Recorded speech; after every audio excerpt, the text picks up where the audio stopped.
El 24 de marzo de 1976, las Fuerzas Armadas Argentinas llevaron adelante el último golpe de Estado sufrido por Argentina y se iniciaba el autoproclamado proceso de reorganización nacional. Y me pregunto, ¿qué era tan necesario reorganizar? Pues lo que dijera Estados Unidos, ya sabes. La operación Cóndor. Ay. Un 25 de noviembre de 1975, los jefes militares de Bolivia, Chile, Uruguay, Argentina y Paraguay establecieron una organización internacional clandestina que llevó a cabo decenas de miles de desapariciones de opositores a estas dictaduras. Terrorismo de Estado patrocinado por USA. En los años siguientes se unieron Ecuador, Brasil y Perú, por lo que casi todos los países de Sudamérica se encontraban de una u otra manera controlados por los estadounidenses. Sí, excepto Colombia, aunque su implicación en este proceso aún genera controversia, y sobre todo Venezuela, contraria desde el minuto 1 a colaborar con los yanquis. Venezuela era en esos momentos conocida como Venezuela Saudita, por el flujo de petrodólares que ingresaban en esos momentos gracias a la exportación de petróleo como consecuencia del embargo árabe de crudo tras la crisis del petróleo de 1973. Vamos, que la economía venezolana era en esos momentos una de las más bollantes del planeta y se podía permitir permanecer ajena a las pretensiones de los Estados Unidos. Muchos años antes, 12 para ser exactos, Argentina consigue por fin ser elegida para organizar una Copa del Mundo. México era el otro país candidato, pero organizará el Mundial del 70, por lo que se retira. Los delegados de la FIFA no tienen otro remedio que dar el ok al proyecto argentino. 40 años llevan los argentinos persiguiendo ser la sede del Mundial. Por fin lo han conseguido. Pero ahora, tras el golpe de Estado, este gran evento va a ser utilizado por los milicos para vender a Argentina al mundo como un lugar de orden donde ninguno de los derechos humanos está siendo vulnerado. Cuando realmente está sucediendo todo lo contrario. Todo lo contrario. No dudéis que mientras se está disputando cada uno de los partidos que vamos a narrar, algún argentino está siendo torturado, violado o asesinado. Sí, para nosotros es importante dejar esto claro de inicio. En los próximos minutos intentaremos darle luz y alegría a un mundial que funcionó como cortina de humo para una dictadura que estaba masacrando a sus compatriotas de todas las maneras imaginables. Venga, pues tenemos que venirnos arriba, que si no esto no despega. Eso es, a tope, que no se diga. Vamos con todo a por el capítulo 11 de... La historia de los mundiales.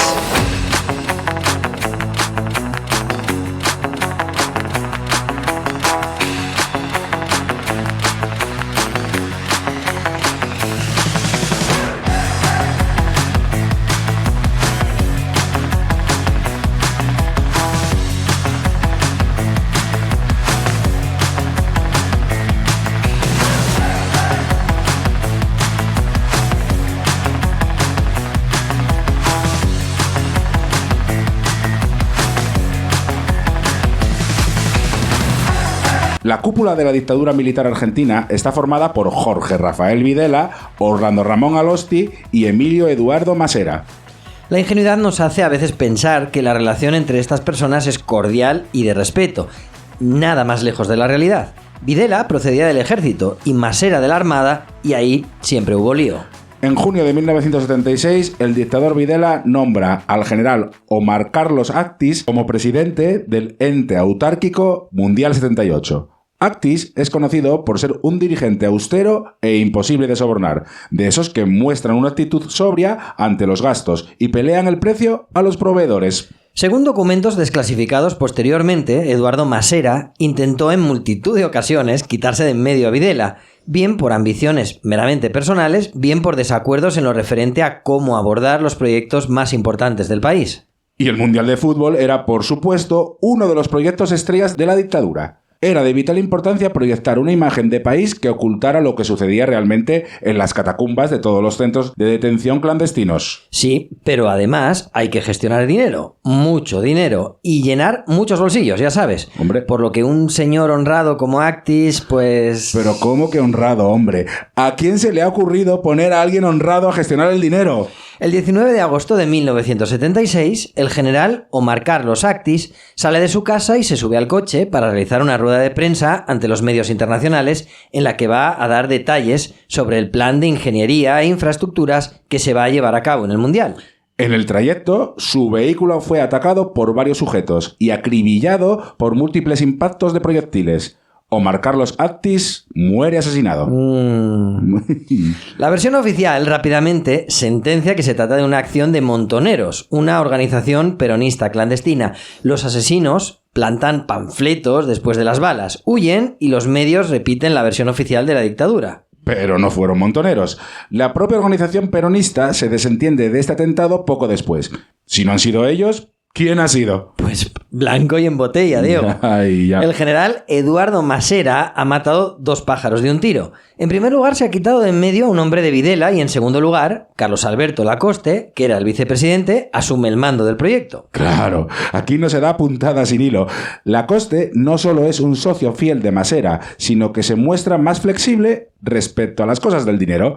Prefiere obras mastodónticas y exorbitantes y gastos a la altura de esas obras. O sea, como debe ser. Hombre, como claro. debe ser, vamos. Es que... Ya que estamos al lío, pues no nos andemos con miramientos y tonterías. Nada, no olvidemos que Lacoste nunca presentó el balance de los 517 millones de dólares que se gastaron por la organización del Mundial. Actis había proyectado una inversión 10 veces menor a esa cantidad. Mira, este Lacoste, que es un pájaro de cuidado, fue el mentor de otro histórico que dejaría su huella en el fútbol argentino.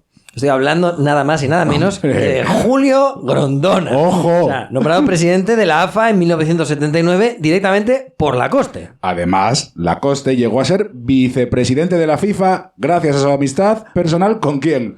Madre mía, o sea, madre mía. Con Joao Avalanche. Y artífice de la sociedad entre estos dos pajarracos, Grondona y Avalanche. Claro, se nos había olvidado el papel de la FIFA en todo este tinglado. ¿El papel de la FIFA? Pues el de siempre. Oír, ver, callar y guardar. A guardar. Guardar los sobres con la mayor discreción posible.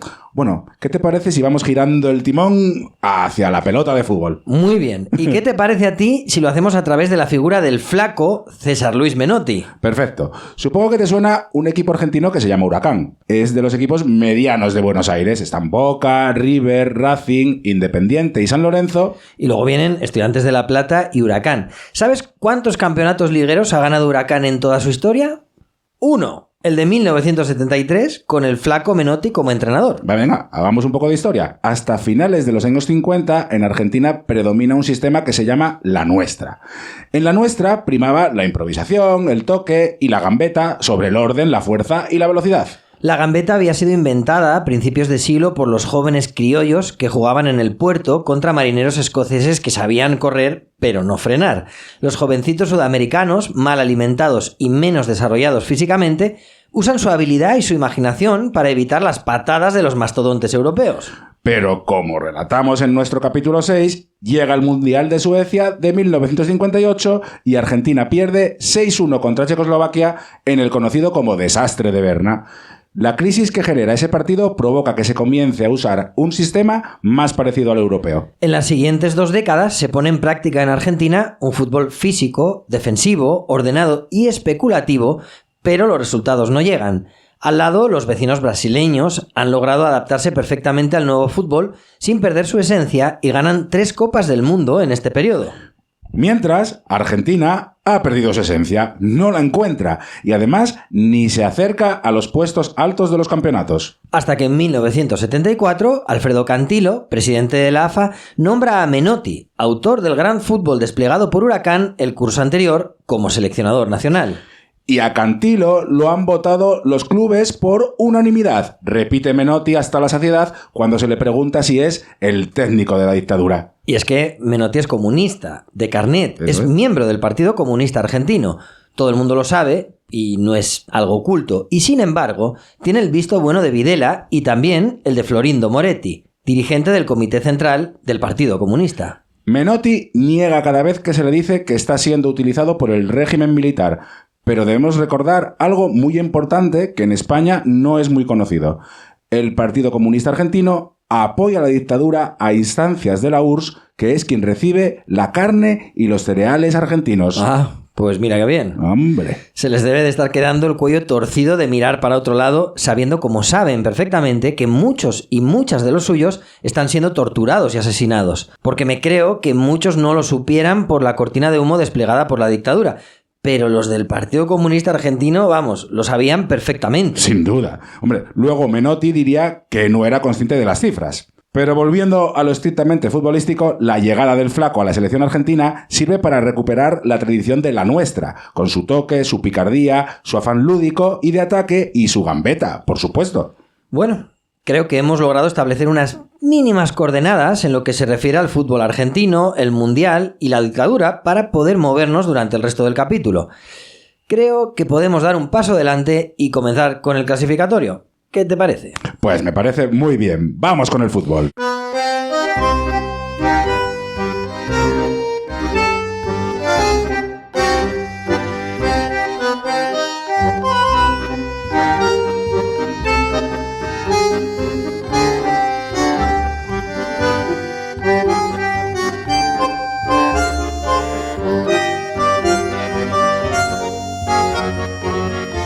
Pretenden participar en este mundial 104 selecciones, pero solo hay sitio para 16. Además, Argentina como anfitriona y Alemania Federal como vigente campeona ya tienen asegurada su plaza, por lo que esas 104 selecciones luchan realmente por 14 plazas. Que se reparten de la siguiente manera: una plaza para Asia y Oceanía, otra plaza para África y otra más para América del Norte, América Central y el Caribe. Luego tenemos 3 plazas y media para Sudamérica y 9 plazas y media para Europa. O sea que tendremos un enfrentamiento en la repesca entre una selección sudamericana y una selección europea. Pues sí, así es. Pero siento decirte que no va a ser tan interesante como parece a priori. Bueno, comencemos.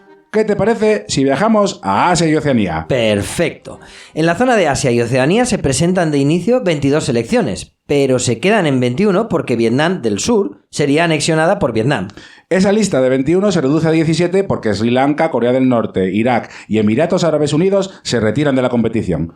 Tras 3 rondas en las que participan países como Malasia, Indonesia, Tailandia, Singapur, Israel, Japón, Arabia Saudita, Siria, Bahrein, Qatar, Nueva Zelanda y Taiwán, se llega a una última ronda a la que acceden los 5 mejores equipos, que son Australia, Corea del Sur, Hong Kong, Irán y Kuwait. 8 partidos debe jugar cada equipo y la mejor selección con diferencia es Irán, que gana 6 de sus encuentros y empata a 2, por lo que se clasifica invicta para el Mundial. Pues viajemos a ver qué es lo que ha sucedido en África. 26 equipos se juegan una plaza y para decidir qué selección es la afortunada se establecen 5 rondas. En cada una de esas rondas los equipos se emparejan en eliminatorias a doble partido. Los vencedores pasan a la siguiente ronda hasta que solo quedan 3 equipos que disputarán una liguilla final. Y esos 3 equipos son Egipto, Nigeria y Túnez.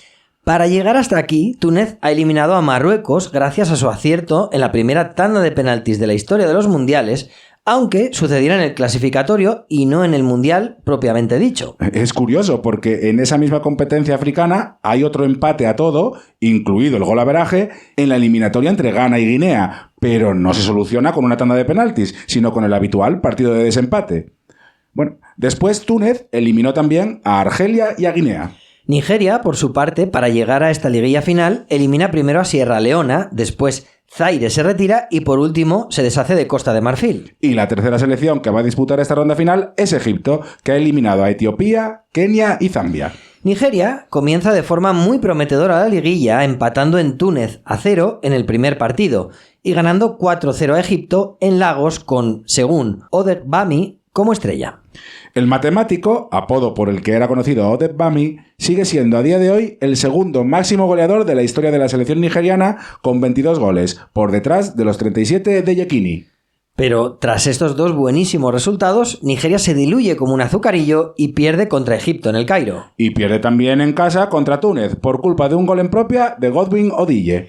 Egipto, por su parte, gana sus partidos de casa a Nigeria y Túnez y llega con opciones al último encuentro de la liguilla que se disputa en Túnez, pero lo tiene muy complicado porque tiene que ganar por 4 goles de diferencia. Cosa que no sucede ni por asomo, ya que la selección tunecina se impone por 4-1 con goles de Akid, Lazami, Asisa y Labidi. Túnez estará en Argentina, Nigeria y Egipto excluidas. Pues nos vamos a la zona de la CONCACAF, el Caribe, América Central y América del Norte. 6 equipos llegan a la liguilla final. México logra la primera posición del grupo de América del Norte. Canadá se clasifica como segunda tras ganar por 3-0 a Estados Unidos en el partido de desempate disputado en Puerto Príncipe. Guatemala y El Salvador se clasifican como primera y segunda en el grupo de América Central y dejan fuera a Costa Rica y Panamá.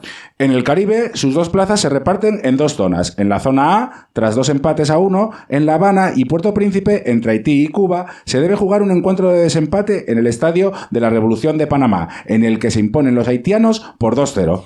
Y en la zona B, Surinam vence por 3-2 a Trinidad y Tobago en otro partido de desempate, con un gol de Remy Holmberg en el 107 de la prórroga. Tenemos, por lo tanto, una liguilla final de todos contra todos en la que participan Haití, Surinam, México, Canadá, Guatemala y El Salvador.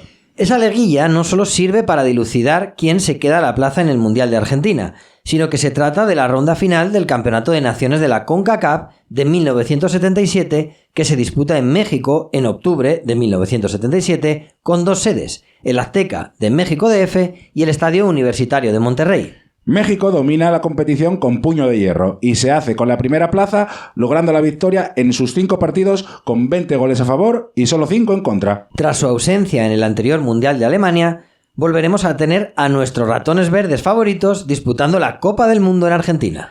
Seguimos con nuestro viaje alrededor del mundo y le toca el turno a Sudamérica. Para esta Copa del Mundo, la Conmebol tiene asignadas 3 plazas y media, pero una es para Argentina como anfitriona, por lo que en realidad son 2 plazas y media las que quedan por otorgar. Recordemos que esa media es para una selección sudamericana que se jugará la repesca con una selección europea. Se presentan 9 equipos que se organizan en 3 grupos de 3. Los 3 ganadores de cada grupo se enfrentarán entre ellos para decidir quién va a la repesca. En el grupo 1, el de Brasil, Colombia y Paraguay, paraguayos y brasileños llegan con opciones al último partido. Sí, pero ¿qué va? Paraguay necesita ganar a Brasil en Maracaná por 7 goles de diferencia, cosa que se antoja difícil, por no decir imposible. De hecho, el resultado es de empate a 1. En esa Brasil comienza a destacar Artur Antunes Coimbra. ¿Sabes quién es, no? ¡Hombre! ¡Zico! Exacto, y además de Zico, todavía tenemos a leyendas como Rivelino y Carlos Alberto en la selección. En el grupo 3, en el que están encuadrados Chile, Ecuador y Perú, los ecuatorianos logran un solo empate en casa contra Perú en la primera jornada, pero después se quedan rápidamente sin opciones. Chile y Perú llegan con opciones al último partido. Los chilenos van primeros y les vale el empate, pero pierden en Lima por 2-0 con tantos de Hugo Sotil y Juan Carlos Oblitas, y Perú se clasifica como primera. En el grupo 2, una sorprendente Bolivia se clasifica invicta frente a Uruguay y Venezuela. Además, en el Estadio Simón Bolívar de La Paz se produjo el primer tamallazo. ¿Tamallazo? ¿Pero qué dices, hombre? Que sí, confía en mí. Di que tamallazo. Bolivia le ganó a Uruguay por 1-0 con gol de Porfirio Jiménez, conocido como Tamayá, en lo que se conoció posteriormente como el Tamayazo. 3 semanas después, de nuevo Jiménez certifica con otro gol el primer puesto del grupo 2 de Bolivia en el mismo escenario contra Venezuela. Según palabras del propio Tamayá, tras este partido los jugadores bolivianos celebran como locos, ya que creen que están clasificados para el Mundial. Pero siempre, según Tamayá, con solo 2 semanas de antelación, la Confederación Sudamericana de Fútbol avisa a la Federación Boliviana que se tendrá que disputar una liguilla final entre las 3 ganadoras, es decir, Perú, Brasil y Bolivia, en Colombia en julio de 1977, que decidirá quién se va a la repesca. Y eso los mata. Los mata. Porque ni se han entrenado, ni han competido, ni nada de nada. Ya. Con lo que muchos jugadores bolivianos están completamente fuera de forma y en 2 semanas eso es imposible de remediar. Bolivia pierde los 2 partidos. El primero 8-0 contra Brasil y el segundo 5-0 contra Perú. Pues sí que estaban fuera de forma los bolivianos. Ya ves. Brasil y Perú se clasifican de forma directa para el Mundial de Argentina. Bolivia tendrá que esperar a la repesca contra un equipo europeo.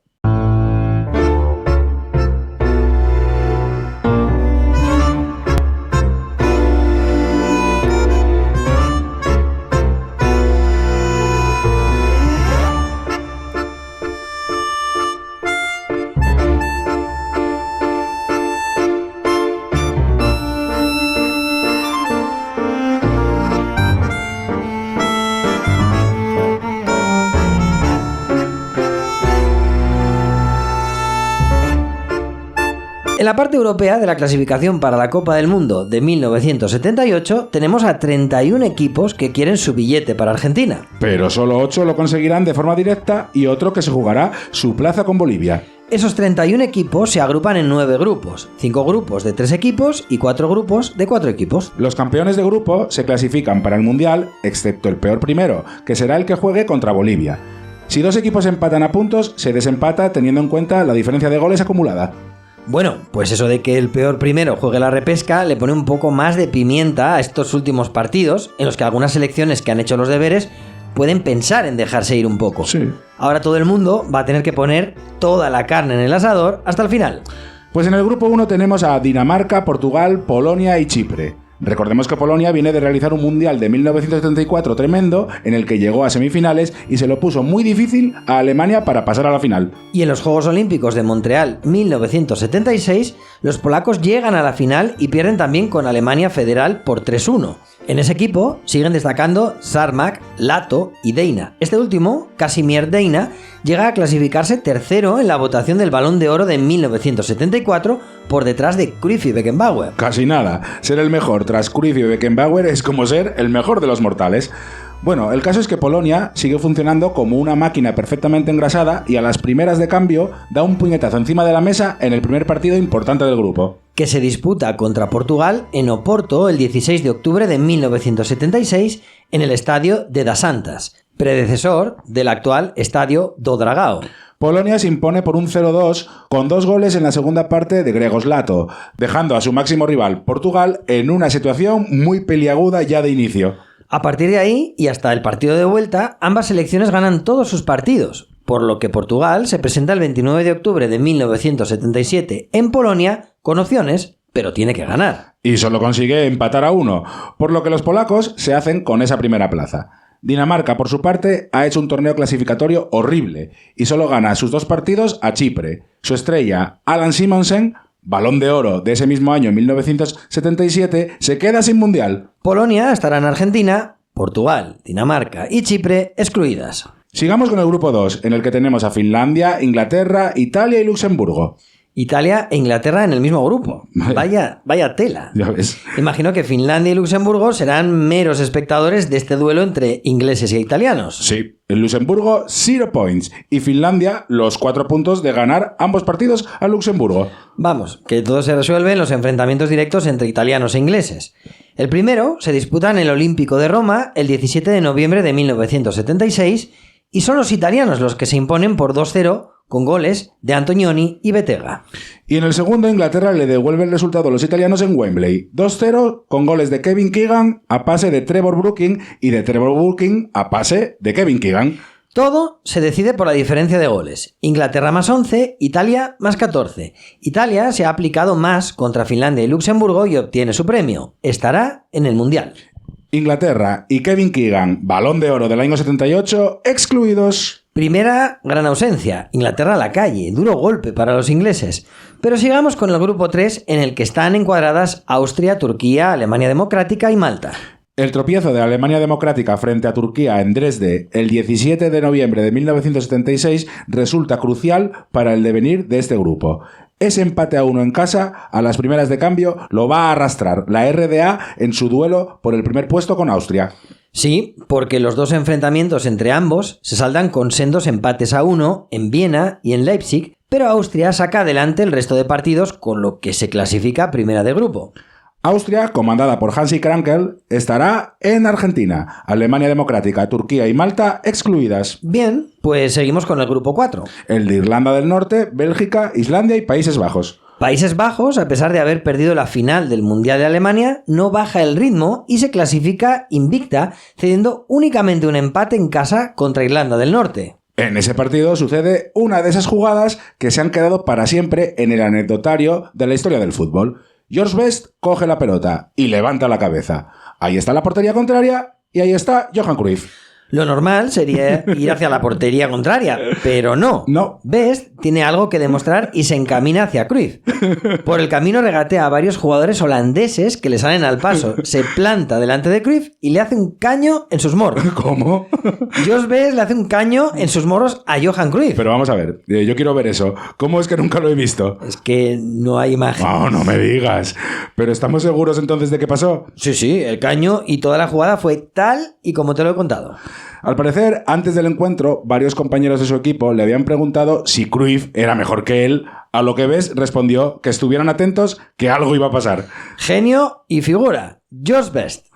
Bien, entonces, como hemos dicho, Holanda se clasifica invicta y Bélgica, Irlanda del Norte e Islandia están excluidas. Por cierto, la presencia de Cruyff en estos partidos nos hace pensar que el holandés en estos momentos tiene previsto participar en el Mundial. Sí, ya contaremos luego todo el tinglado de la ausencia de Cruyff del Mundial 78. De momento, sigamos con el grupo 5, el de Bulgaria, Francia e Irlanda, que protagonizan una liguilla muy igualada en la que búlgaros y franceses llegan con opciones al último partido. Que se disputa el 16 de noviembre de 1977 en el Parque de los Príncipes de París. Dominique Rocheteau y Michel Platini adelantan a los franceses, pero en el minuto 85, Setkov reduce distancias para Bulgaria. Quedan 5 minutos para el final. Hola, soy la selección búlgara. Me conocerán de otras eliminaciones a los franceses como la del Mundial 62 y el Mundial 94. Ya, pero no. Esta vez no. De hecho, es Francia la que hace el 3-1 definitivo en el 89 por medio de Christian Dahlgren. Francia estará en la Copa del Mundo de Argentina, Bulgaria e Irlanda excluidas. Vamos con el grupo 6, que es el de Noruega, Suecia y Suiza. ¿Y España qué pasa? ¿No juega? Paciencia, por favor. No me armes aquí la marimorena. Cada cosa a su tiempo. La marimorena, dice. A ver, pero si solo preguntaba. Pues ya te he respondido. De momento no tenemos a España, sino a Noruega, que llega al último partido en Berna contra los suizos con opciones de clasificarse. Sí, pero tendría que ganar por 4-0 para superar el golaveraje positivo que tienen los suecos. Suiza ya está eliminada en este último partido, pero han perdido todos los partidos de la liguilla y le deben algo a su afición. Y se lo dan. Sí. Suiza gana 1-0 a Noruega, resultado que le vale a Suecia para estar en Argentina. Noruega y Suiza excluidas. El siguiente grupo es el de Escocia, Checoslovaquia y... ¡España! No. Y Gales. Tranquilito, que no queda mucho para España. Tranquilito. ¿Cómo que tranquilito? Me dario a ti tranquilito. Checoslovaquia pierde 3-0 en Gales. A ver, tranquilo, Adrián. Checoslovaquia pierde 3-0 en Gales y se complica mucho la clasificación.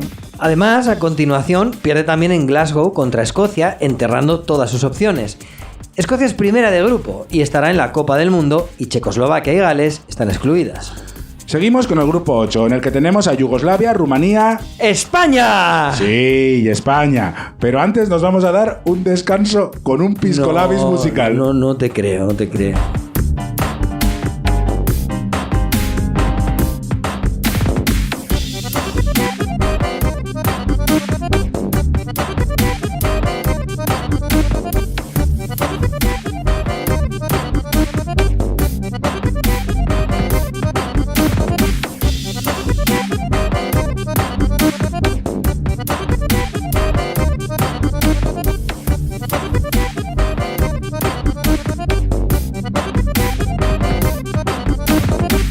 Como decíamos, a España ha vuelto a tocarle Yugoslavia en la clasificación. Recordemos que los yugoslavos ya nos dejaron fuera del anterior Mundial de Alemania.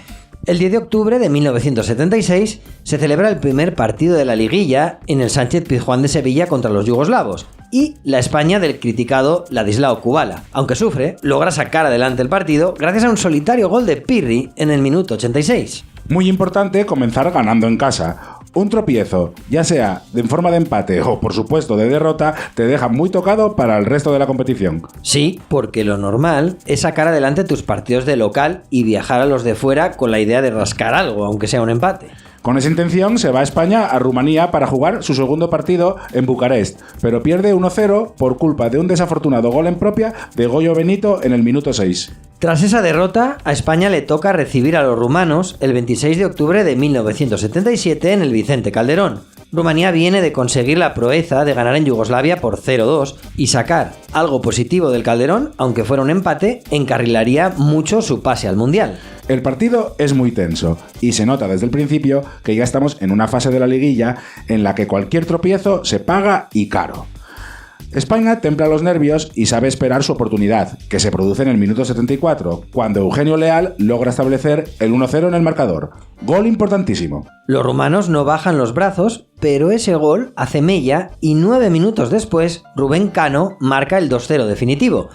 España se pone primera de grupo con 4 puntos, empatada con Rumanía, y se queda a la espera de lo que suceda en el partido entre rumanos y yugoslavos en Bucarest, que concluye con el insólito resultado de Rumanía 4, Yugoslavia 6.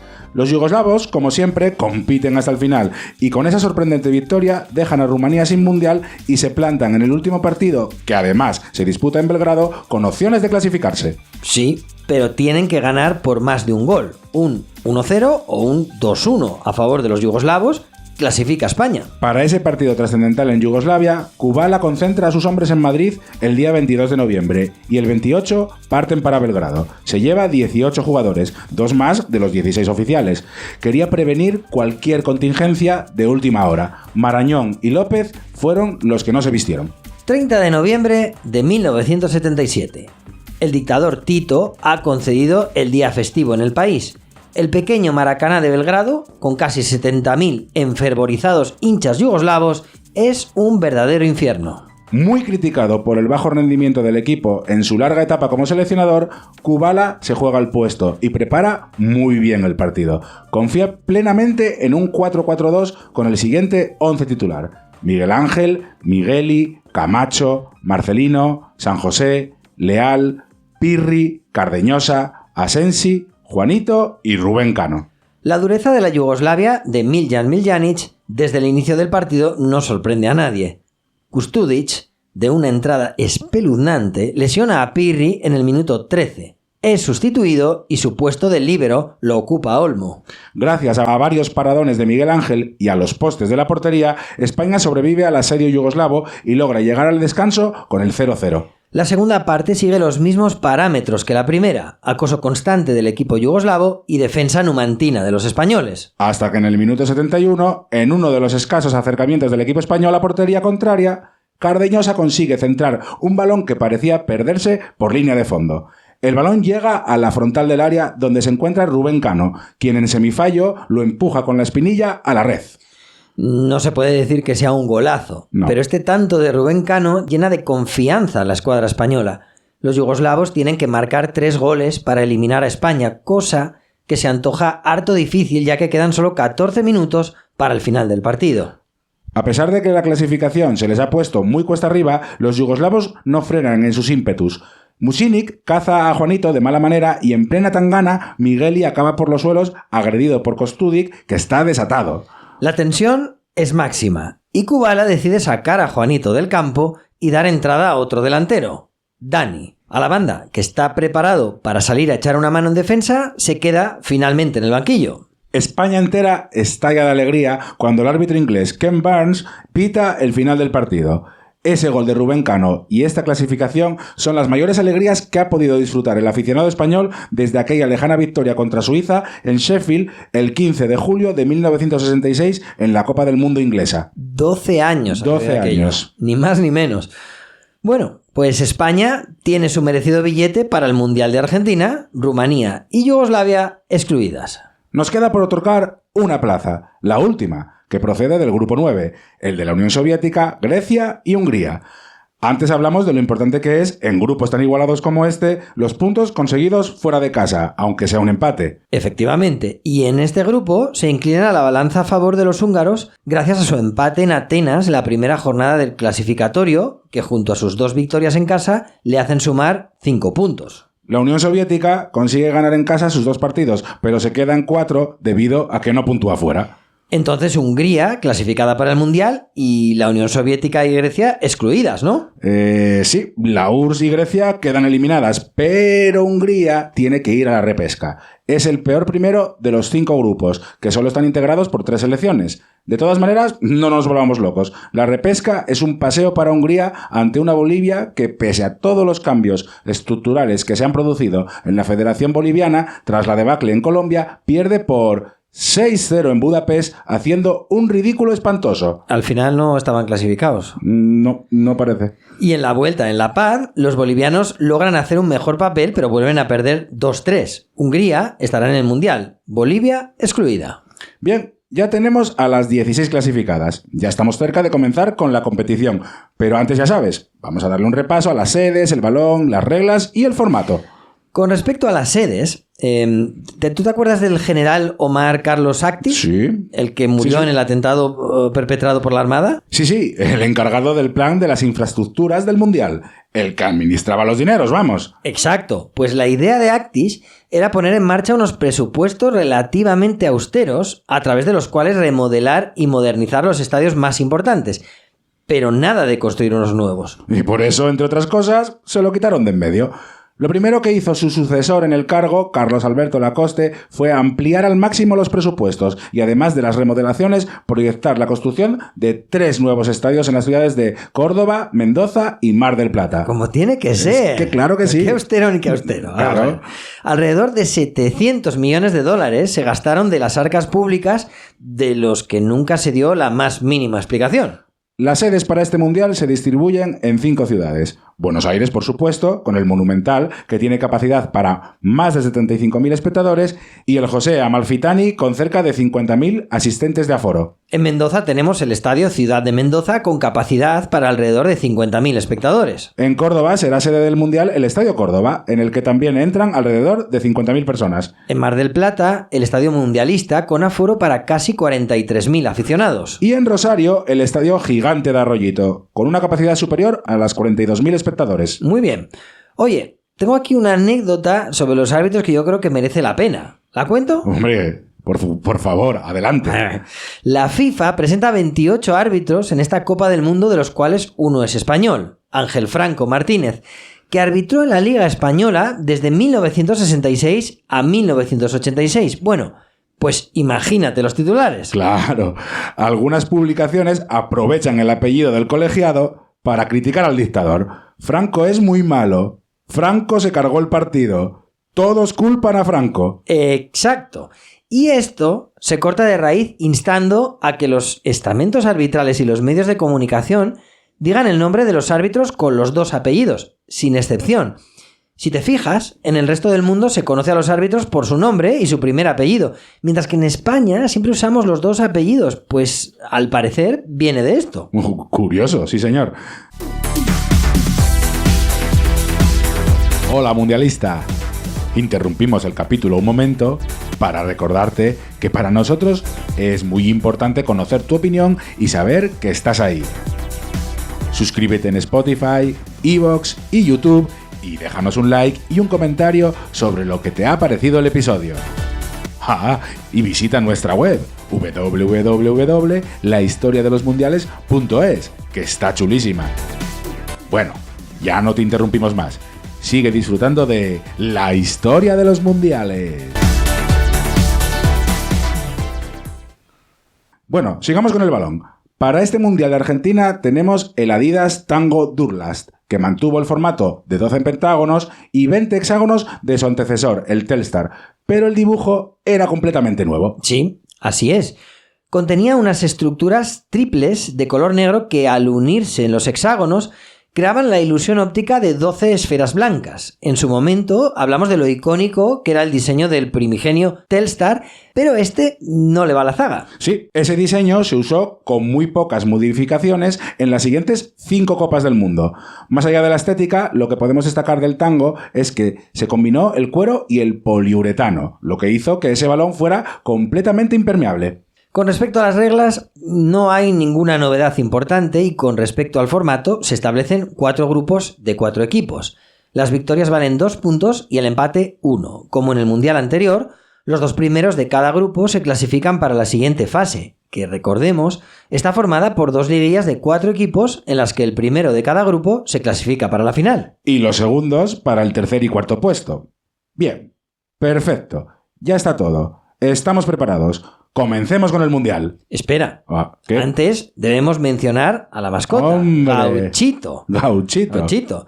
Un niño vestido con el atuendo típico de un gaucho. Sombrero, pañuelo al cuello y látigo. Y la camiseta de la selección argentina. A ver. Hombre, ya que estamos, hablemos también de la canción oficial del Mundial, que es una bonita canción instrumental compuesta nada más y nada menos que por Ennio Morricone. Ennio Morricone. Anda, mira tú.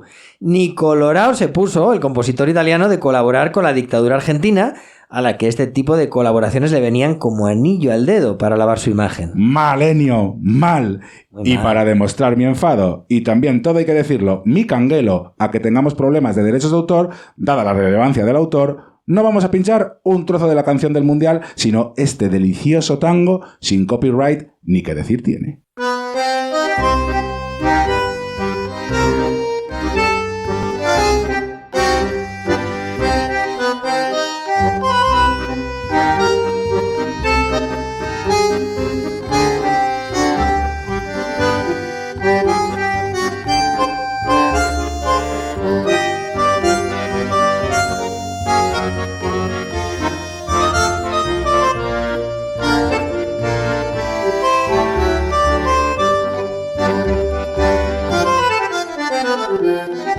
A la 1:30 de la tarde del 1 de junio de 1978 se celebra en el Monumental la ceremonia de apertura. Hablaron el presidente de la AFA, Alfredo Francisco Cantilo, el presidente de la FIFA, Joao Belange, y el dictador, Jorge Rafael Videla. Los tres tuvieron los santos mondongos de que su discurso girara en torno a la paz. Mientras a pocos centenares de metros se estaba torturando y matando a opositores al régimen en diferentes calabozos distribuidos por toda la ciudad. Bueno, vamos a intentar centrarnos en el fútbol. Ese mismo día 1, tras la ceremonia de apertura, se disputa el partido inaugural, el primero del grupo 2, entre Alemania Federal y Polonia, del que no hay mucho que comentar. Ceraco de tomo y lomo de inicio entre alemanes y polacos. En este grupo tenemos también a Túnez y a México. ¡México! ¿Qué tal nuestros ratones verdes preferidos? Más ratones y más verdes que nunca. El primer partido lo pierden 3-1 contra Túnez, el segundo 6-0 contra Alemania y el último 3-1 contra Polonia. Perfecto. México siempre en su línea. Pero los que sí que están a un muy buen nivel son los tunecinos, ¿verdad? Sí. Como ya se preveía, Túnez se planta en Argentina con una selección muy competitiva. Tras vencer a México, se enfrenta a una de las favoritas, Polonia, y pierde 1-0 poniendo a los polacos contra las cuerdas en muchos momentos del partido. De hecho, llegan al último encuentro contra Alemania Federal con opciones de ser segundas de grupo y clasificarse. Si ganan, pasan de fase como segundas y Alemania Federal se iría a la calle. El partido, que se disputa en Córdoba el 10 de junio, termina con 0-0, ¡ojo!, con los alemanes pasando las canutas para aguantar ese empate que finalmente les da el pase a la siguiente fase. Polonia, por su parte, pasa invicta, ya que únicamente cede ese empate ante Alemania de la jornada inaugural que ya hemos comentado. Lo dicho, Polonia y Alemania pasan de ronda. Túnez y México, eliminadas. Bien. Pues pasemos al grupo 1, el de Hungría, Argentina, Italia y Francia. Oye, tengo entendido que el capitán argentino, Jorge Carrascosa, se negó a jugar porque se sentía incómodo defendiendo la camiseta de su país mientras estaban incumpliendo los más básicos derechos humanos por parte de la dictadura de Videla. Efectivamente. En enero de 1978, el Lobo Carrascosa le comunica a Menotti que no va a formar parte del plantel. ¿Por qué?, pregunta Menotti. ¿Cómo que por qué, flaco? ¿Acaso no sos consciente de lo que está sucediendo? Menotti no responde y se queda pensativo. No solo por el duro golpe que recibe el equipo en cuanto a liderazgo, sino porque el Pepito Grillo que todos llevamos dentro le señala con el dedo. En palabras del propio Diego Armando Maradona, que compartió habitación con Carrascosa en sus primeras concentraciones con Argentina, la ascendencia de Carrascosa en el equipo nacional era tal que si al Lobo se le ocurría decir que se parara el entreno, ni siquiera Menotti era capaz de contradecirlo. Es un lateral izquierdo tremendo, que juega para Banfield, Rosario Central y Huracán. Sí, aquel Huracán que antes comentamos que supone una revolución para el fútbol argentino en 1973 y que se hizo con el título nacional con Menotti de entrenador en el banco. Carrascosa era el líder de ese equipo y, por supuesto, cuando Menotti llega a la selección argentina, le otorga el brazalete de capitán. Que se queda Daniel Pasarela cuando Carrascosa se echa a un lado. Pasarela. Sí. El bicampeón argentino. Sí. El único jugador argentino hasta la fecha ganador de 2 mundiales. Sí, y también una persona con una manera de entender el mundo bastante distinta a la de Carrascosa. Vamos, que entendía que los jugadores, como mínimo, debían permanecer ajenos a las atrocidades y que solo debían dedicarse a jugar. Bueno, solo pensaron todos, excepto el lobo Carrascosa, incluido Menotti. Así que tampoco vamos a cargar las tintas contra Pasarela especialmente. Sí, me parece bien. Pero creía que era pertinente recordar que entre tanto cinismo y mirar para otro lado, hubo un futbolista que dijo: conmigo no contéis. Sí, señor. Muy grande el lobo Carrascosa. Pero volvamos al fútbol y a este grupo 1. Italia y Argentina se muestran muy superiores a franceses y húngaros. La Italia de Paolo Rossi y Roberto Bettega gana sus 3 partidos. El primero remontando el gol inicial de Francia con tantos de Rossi y Zaccarelli. El segundo endosándole 3 a Hungría con goles de Rossi, Bettega y Benetti. Y el tercero imponiéndose a los anfitriones con un solitario gol de Bettega en la segunda parte. La Argentina de Leopoldo Luque se hace con la segunda plaza sin problemas, mientras que la Francia, liderada por Michel Platini, solo se impone a una Hungría que se va para casa con 0 puntos. Italia y Argentina pasan a la siguiente fase, Francia y Hungría eliminadas. Bien, pues sigamos con el grupo 3, el de Brasil, Suecia, Austria y España. El equipo español se concentra en La Martona, un lugar frío, inhóspito y solitario situado en la periferia de Buenos Aires. A la tristeza del lugar de concentración se suma lo escueto del menú. Todos los días espagueti y asado, para comer y para cenar. Se dice que a pesar de la celebrada clasificación para el torneo, la relación entre los jugadores no era la más óptima, no solo dentro del campo, sino también fuera. La selección española debuta el 3 de junio en el porteño estadio José Amalfitani, que es el de Vélez Sarsfield, ante más de 40.000 espectadores con la siguiente alineación: Miguel Ángel, De la Cruz, Migueli, Marcelino, Pirri, Asensi, Cardeñosa, San José, Dani, Rechac y Rubén Cano. Enfrente, la Austria de Hansi Krankel, que tras el Mundial fichará por el Barcelona y quedará segundo en la votación para el Balón de Oro tras Kevin Keegan. En el minuto 9, Austria se adelanta por medio de Sassner y Dani pone la igualada 12 minutos después. España está siendo muy inferior a Austria, pero logra llegar al descanso con la igualada.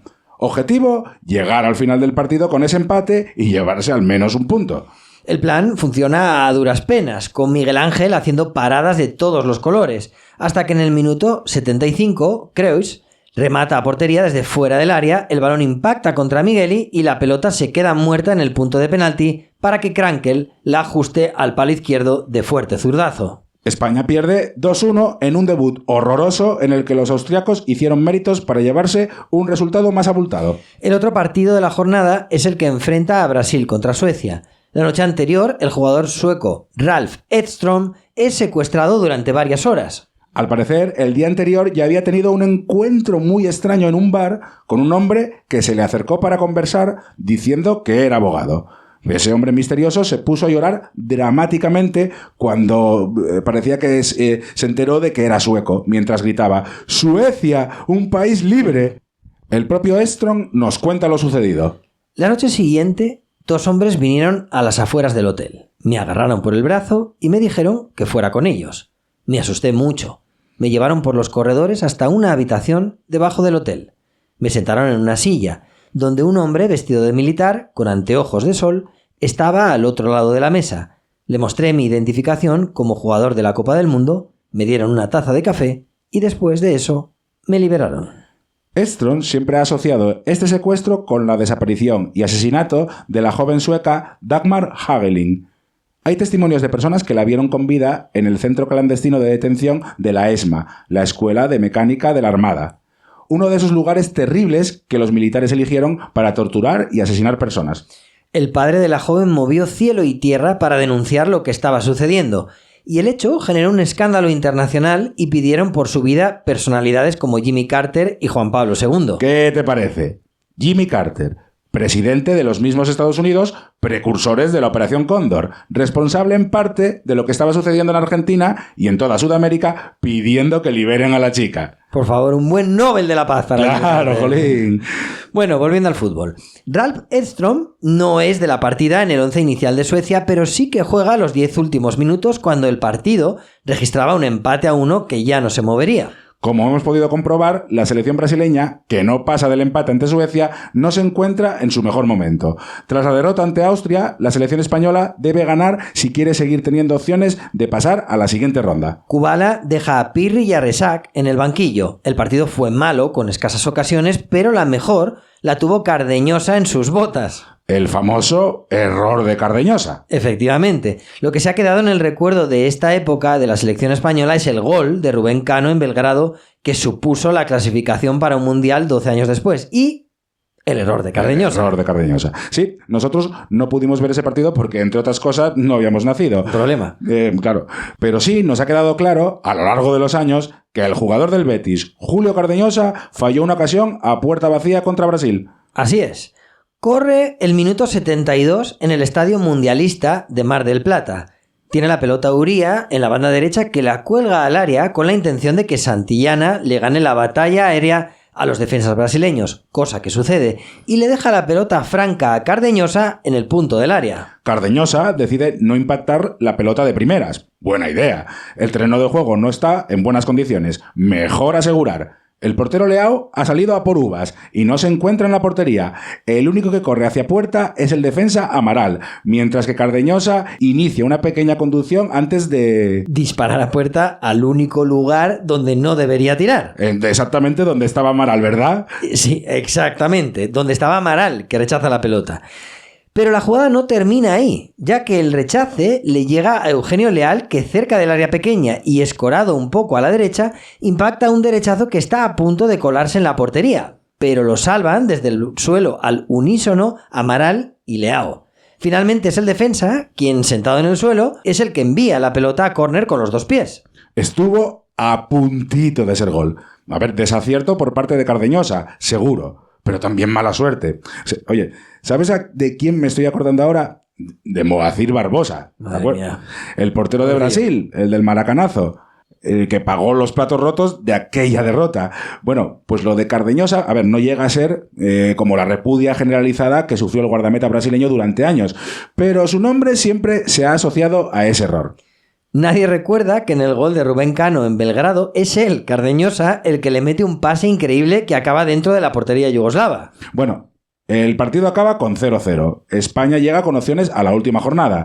Tiene que ganar su partido contra Suecia y que Brasil no gane a Austria. Lo primero se produce, ya que España se impone a Suecia con un gol de Asensi. Pero lo segundo no, ya que Brasil se impone a Austria con un solitario gol de Roberto Dinamita, ídolo de Vasco de Gama y futuro fichaje del Barcelona. Sí. Jugó en Vasco de Gama 10 años. Vino a Barcelona en 1980. Marcó 2 goles en su debut. El entrenador, Rifé, fue destituido, llegó Elenio Herrera, que no lo puso, y se volvió a Vasco de Gama a jugar otros 10 años. Más de 400 goles marcó con la camiseta de Vasco. Buen resumen, sí señor. Bueno, pues España y Suecia se van para casa. Austria y Brasil pasan a la siguiente fase. Audio Jungle.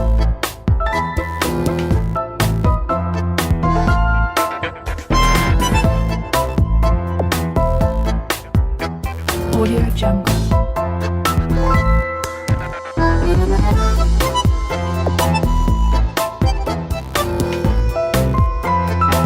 Audio Jungle.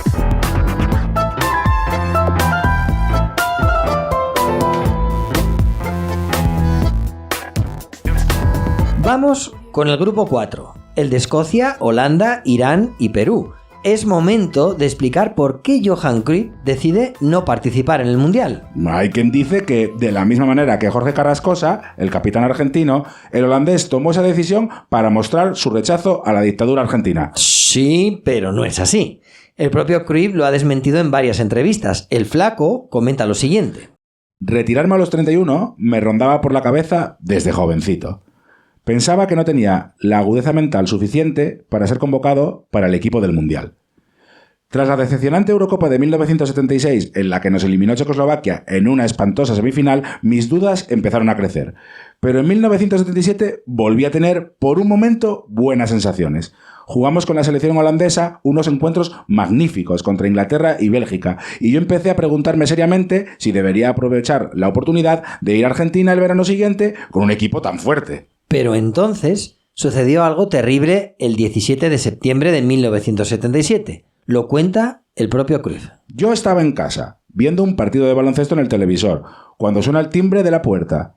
Pensé que era un mensajero, pero cuando abrí la puerta me encontré con una pistola apretada contra mi cabeza y me obligaron a tumbarme boca abajo.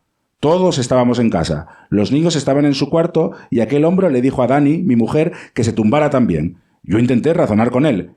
¿Quieres dinero? ¿Qué quieres? Me ató y me amarró a un mueble. Para hacerlo tuvo que dejar la pistola un momento y entonces Dani se levantó y corrió de la habitación y del edificio. El cabrón la persiguió. Yo pude liberarme y coger la pistola para asegurarme de que no lo hacía él. Hubo tantos gritos que se abrieron las puertas de todo el edificio. Enseguida le redujeron. Flipante esta historia. Más tarde se supo que delante del apartamento de los Cruyff había una furgoneta aparcada con un colchón dentro, de modo que todo apuntaba a un secuestro como los que se producían en España en aquella época. Cruyff comenta que los siguientes meses fueron espantosos. Tenían vigilancia policial permanente y unos agentes dormían en la sala de estar de su casa. En esa situación no dejas sola a tu familia durante 8 semanas, así que no había manera de que yo fuera a Argentina con el equipo holandés. Si juegas un mundial, tienes que hacerlo totalmente concentrado. Si no lo estás, o tienes distracciones, o dudas, o lo que sea, no debes hacerlo, porque no saldrá nada bueno. Totalmente comprensible. Cualquiera en su lugar haría lo mismo. Bueno, ya nos habíamos quedado sin Alan Simonsen, Balón de Oro de 1977, y sin Kevin Keegan, Balón de Oro de 1978. A estas ausencias se unen la de Johan Cruyff y la de Franz Beckenbauer, que se retiró de la selección tras la Eurocopa de 1976. Pues sí, la verdad es que el Mundial de 1978 no es recordado precisamente por sus grandes futbolistas. ¿Y por qué es recordado? Pues por un señor de pelo largo que corre con los brazos abiertos entre miles de pedacitos de papel. Cierto. Luego hablaremos de los papelitos. Pero ahora vamos con lo que sucedió en ese grupo 4. Perú es la gran dominadora de este grupo ya que gana de forma contundente a Escocia y a Irán con un estelar Teófilo Cubillas, que marca 5 goles en esos 2 partidos. El partido entre Holanda y Perú prometía mucho, pero acaba con un decepcionante 0-0, por lo que los tulipanes se juegan la clasificación en el último encuentro del grupo contra Escocia, que también opta a esa segunda plaza. El partido se celebra en Mendoza el 11 de junio, y Holanda juega con fuego, ya que pierde el partido por 3-2 y se clasifica solo con 3 puntos gracias a la diferencia de goles con los escoceses. Perú y Holanda pasan de ronda. Escocia e Irán eliminadas. Bien, pues vamos con la segunda fase. Recordemos que se han clasificado 8 selecciones que se dividirán en 2 grupos de 4 equipos. Los ganadores de ambos grupos se enfrentarán en la final y los segundos en el tercer y cuarto puesto. Que no haya semifinales me parece increíble. Pero bueno, en el grupo A tenemos a Alemania, Austria, Italia y Holanda. En la primera jornada, disputada el 14 de junio, Alemania Federal e Italia empatan sin goles en el Monumental, mientras que Holanda le endosa un 5-1 de tomo y lomo a Austria en el Estadio Córdoba. Con la ausencia de Cruyff, solo Resenbrink, Rep y Hahn los que cogen la batuta de la naranja mecánica que empieza a carburar bajo el mando del gran Ernst Happel, primer entrenador en ganar la Copa de Europa con 2 equipos diferentes, el Feyenoord y el Hamburgo. Rinus Michels dejó la selección tras el Mundial 74 y sus sucesores no tuvieron el acierto de continuar con su legado. La Federación Holandesa acierta en 1977 con la contratación del austriaco Happel, un técnico con una manera un pelín más conservadora de entender el fútbol total, pero de la cuerda de Michels. En la segunda jornada, que se disputa el 18 de junio, Alemania Federal y Holanda empatan 2-2 en un partido de poder a poder entre los finalistas del anterior Mundial. En el otro partido, que disputan Italia y Austria en el Monumental, ante 70.000 espectadores, Paolo Rossi hace el único gol del partido para dar la victoria a los transalpinos y dejar sin opciones de clasificación a los austriacos. Pues hemos tenido suerte, ya que el último partido entre Holanda e Italia va a funcionar como una semifinal de las de toda la vida, aunque con la salvedad de que Holanda tiene ventaja debido al golaveraje y lo más probable es que le valga incluso el empate. El partido entre holandeses e italianos se disputa en el Monumental ante 70.000 espectadores. Dino Zoff, Gentile, Stirea y Rossi capitanean la nave transalpina, mientras que Hahn, Neskens, Rep y Rensenbrink hacen lo propio con los tulipanes. Tras una ocasión clara para cada equipo, en el minuto 18, Tardelli pretende controlar una pelota en el borde del área. El portero holandés Scrivers se le echa encima chocando fuertemente con el italiano, mientras que por detrás llega Ernie Brands, que intenta despejar la pelota con tan mala suerte que la introduce en su propia portería. Gol de Italia.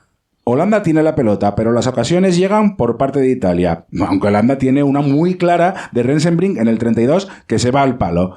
El partido llega al descanso con ese 1-0 para Italia. En la segunda parte, Holanda sale con todo y en el minuto 50, Ari Hahn dispara un misil tierra-aire desde más de 20 metros que se cuela irremediablemente en la portería italiana.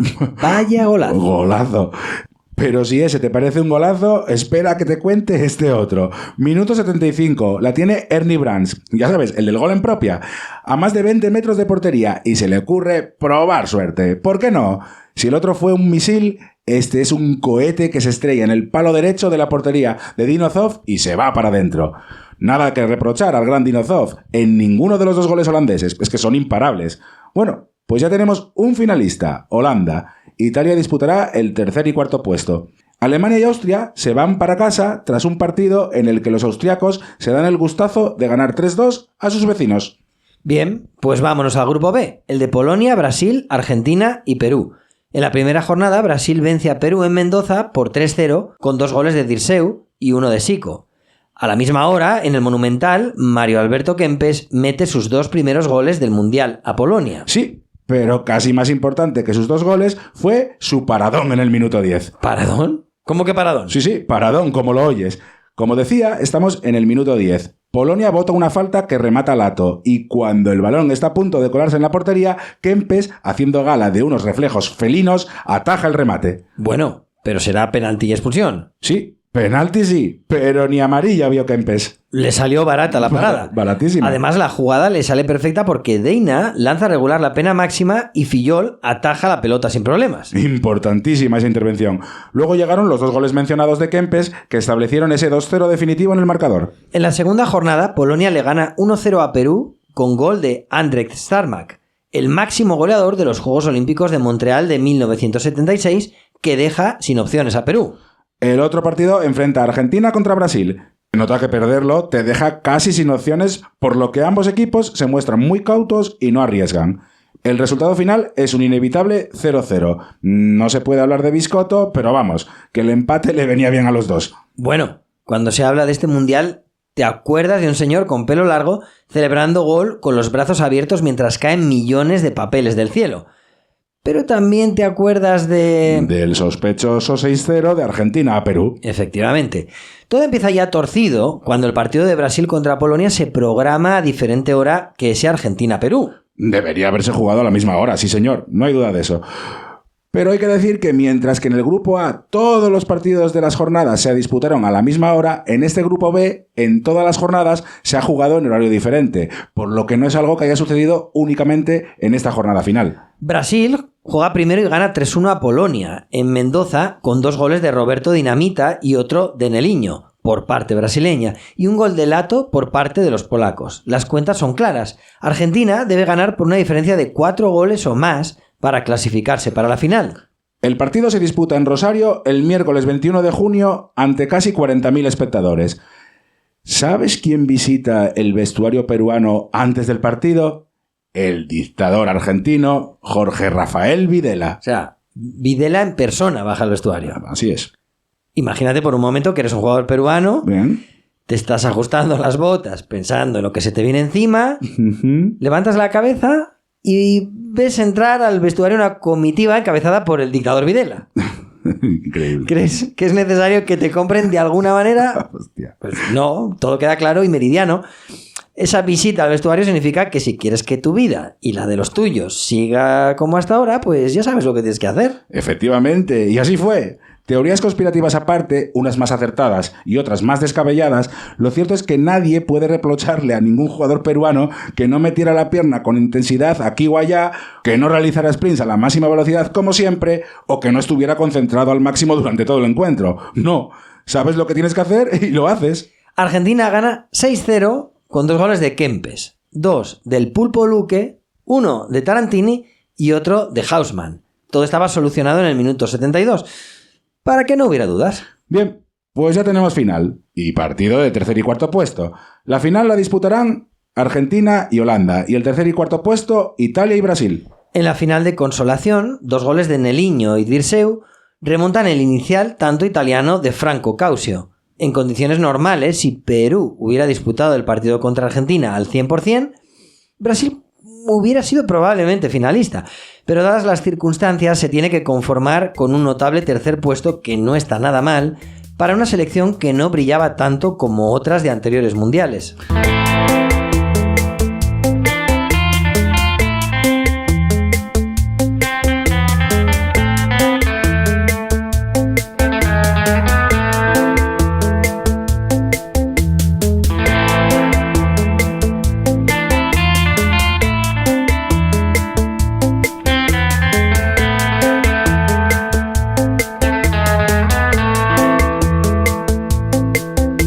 Pues vamos con la final. Domingo 25 de junio de 1978. El Estadio Monumental de Buenos Aires luce sus mejores galas con más de 70.000 aficionados en sus gradas. Argentina forma con Fillol, Galván, Holguín, Pasarela, Tarantini, Ardiles, Gallego, Bertoni, Kempes, Luque y Ortiz. Y el 11 de Holanda es el siguiente: Youngblood, Portblist, Krol, Brands, Hansen, Hang, Billy van der Kerkhoff, Neskens, René van der Kerkhoff, Rensenbrink y Rep. Antes del partido, Pasarela se dirige al árbitro italiano Sergio Gonella para comentarle que no piensa en jugar si René van der Kerkhoff no se quita un vendaje que consideran peligroso para su integridad. El árbitro italiano llama al capitán holandés Ruud Krol para comentarle que su compañero debe quitarse ese vendaje. Menotti se acerca a echar más leña al fuego, mientras que Ernst Happel se desespera porque Gonella no entiende inglés. Lo cierto es que René van der Kerkhoff se había roto un hueso de la muñeca derecha en el primer partido del Mundial contra Irán y había podido jugar todo el resto de partidos sin problemas. Los holandeses hacen amago de abandonar el campo, hasta que se llega al acuerdo de que van der Kerkhoff abra el vendaje y se pueda ver que ahí no lleva nada que pueda ser dañino en caso de impacto. Lo hace y todo vuelve a la normalidad. Se puede jugar.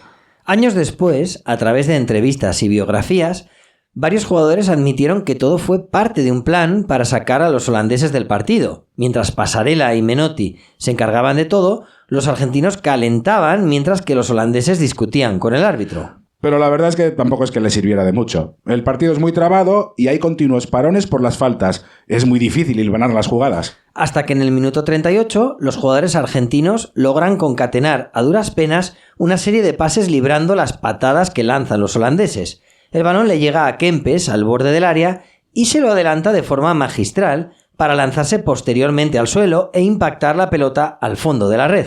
Un hombre con pelo largo que corre celebrando con los brazos abiertos mientras caen del cielo millones de papeles. ¡Claro! Es Mario Alberto Kempes. Eso es. El caso es que hay una historia acerca de los papelitos y este mundial que no es muy conocida. Sí, señor, la guerra de los papelitos. Resulta que desde los años 60 se había hecho costumbre en los estadios argentinos arrojar papeles y cintas de papel cada vez que entraban los equipos a la cancha. Pero a la FIFA no le gustaba el tema y había recomendado prohibir esa costumbre por razones de seguridad. La dictadura obediente usó al locutor José María Muñoz, una de las voces oficiales del régimen, para que pidiera en las retransmisiones deportivas que no tiraran papeles. A su vez, el humorista Caloi, desde el diario Clarín y la televisión estatal, generó una rebelión simbólica popular impulsada por el personaje de historieta Clemente, contra la recomendación oficial de no tirar papelitos. Clemente instaba a la población a tirar papelitos tanto en las canchas como desde las ventanas de los hogares y oficinas. O sea que tirar papelitos se convirtió en la única expresión masiva en contra de la dictadura con la que el pueblo argentino se podía dar el gustazo de mostrar su rechazo a todo lo que estaba sucediendo. Así es. Pequeños placeres en tiempos difíciles. Pero sigamos con el partido, que tras el descanso sigue con la misma tónica. Cada jugada es cortada por el equipo rival de forma violenta y contundente. Y cuando todo parecía indicar que Argentina se iba a llevar su trofeo sin más contratiempos, a 8 minutos del final del partido, Billy van der Kerkhoff se interna velozmente por la banda derecha y mete al corazón del área un pase medido a la cabeza de Dick Daninga que establece el empate en el marcador. El Monumental se queda frío. Ya estaban celebrando. ¿Y ahora qué? Qué poco apetece apretarse los machos de nuevo. Bueno, pero no queda otro remedio.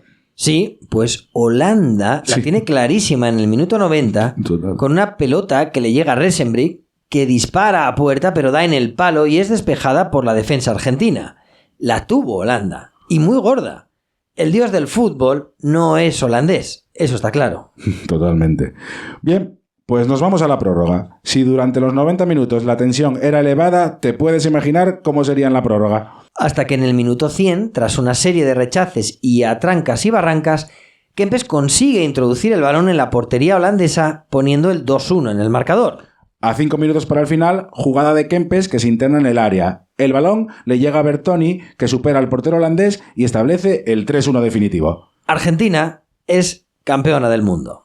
Miles de papeles surcan el cielo bonaerense para celebrar la victoria. Casi 50 años después del inicio de los mundiales, Argentina logra su primera Copa del Mundo. La sombra de la dictadura siempre perseguirá este logro del fútbol argentino. Pero lo cierto es que el capitán Daniel Passarella levantó la copa y toda Argentina celebró con pasión la victoria. Bien, pues vamos a ir cerrando. El 11 ideal de este mundial es el siguiente: Fillol, Neliño, Gentile, Kroll, Cabrini, Betega, Ardiles, Hahn, Kempes, Bertoni y Rossi. Bueno, Adrián, ¿qué? ¿Te lo has pasado bien? Sí, a tope, Diego, como siempre. Para nuestra siguiente parada no tenemos que coger el avión. Cierto. El próximo capítulo será el de España 1982. Y como siempre, esperamos que lo disfrutéis con nosotros en La historia de los mundiales.